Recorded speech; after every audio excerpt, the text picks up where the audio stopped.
Welcome to TalksOfTheGeeks.com. Justin here, and today we are back with more comic book reviews. Today we're going to be reviewing Batman 89 number one. This is probably one of the most anticipated DC new series that is basically a continuation of the Batman 89 movie in that Batman 89 Tim Burton universe. And we are going to give you a brief synopsis as always before I begin. So here we go. Batman 89 number one, step back into Gotham City of Tim Burton's seminal classic Batman movies. Batman 89 brings in screenwriter Sam Hamm, who wrote Batman and Batman Returns, and artist Joe Quinones, dial H for a hero, to pull on a number of threads left dangling from the prolific director. Gotham becomes torn in two as citizens dressed as Batman and the Joker duke it out in the streets. As DA Harvey Dent tries to keep the city together, he targets the one problem tearing it apart: Batman. And he'll get Bruce Wayne's help in taking down the Dark Knight. This is a very Harvey Dent centric issue. So fans who really wanted to see what Billy D's Harvey Dent is like, this is going to be for you. For the most part, I did enjoy it. I wanted a little bit more exploration on Bruce, the world.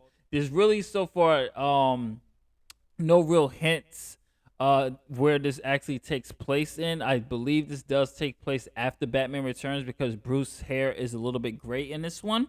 So this is definitely after I'm assuming Batman Returns, and for the most part, it does a really good job of continuing that world. I did like the fact that there are people who are still Joker inspired, and there's actually a Prince cameo. Correct me if I'm wrong. For those who read the book already, there is a Joker that looks like Prince from the actual Batman music video that Prince did when he dressed up as the Joker. So that was probably a nice nod to Prince. But overall, I did enjoy it, but I was probably a little bit overhyped. It is for me a little bit disappointing. It's a very slow burn. You do get some Batman moments here, so I did enjoy that. But for the most part, the main focus of this is establishing Harvey Dent and establishing the lore of Gotham in this particular universe. I mean, you have Harvey Dent, who is now dating Barbara Gordon, who is obviously eventually becomes Batgirl. You have Commissioner Gordon, who communicates with Batman not through the bat signal, but through a tech device that Batman has conjured up. And you have these Jokers who basically remind you of the Joker game from Batman Beyond, who basically are just inspired and just creating havoc. So you have on one side you have vigilantes, people who are inspired by Batman, going out there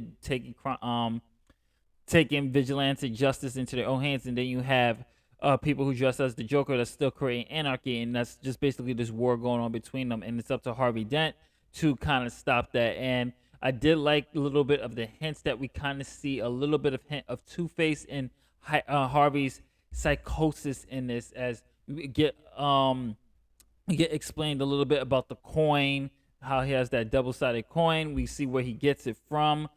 We get to see some of his influences in there. So this is more of a Harvey Dent story compared to Batman. And for the most part, I did enjoy it. So I'm going to talk a little bit quickly about the artwork before I give it a quick rating. I did enjoy the artwork. It's great to see Billy D as Harvey Dent again. I did like the way they did a little bit. It doesn't look too much like Keaton, but it's a Keaton inspired. I'm not sure if Michael Keaton gave them full rights to use his face, but it looks just enough like Michael Keaton. I did like the use of the gray hair to show a little bit of the age in there that's going to be happening in the Batman. Maybe this is, I'm not sure if this is going to be a tie-in and how it connects to the Flash, but this is great to actually get a little bit more of the backstory of what's happened to Batman during this time in this universe. That way, when time the Flash movie comes, doesn't need that much exposition for those that read the comic books. But overall, I think the art style is brilliant. It still captures that Burton gothic type of feel of Gotham City, which I really did enjoy. So I'm gonna, we use this either read it or skip it. I say give it a read. Give it a read. Just don't get your hopes up yet. So far, it is a slow burn.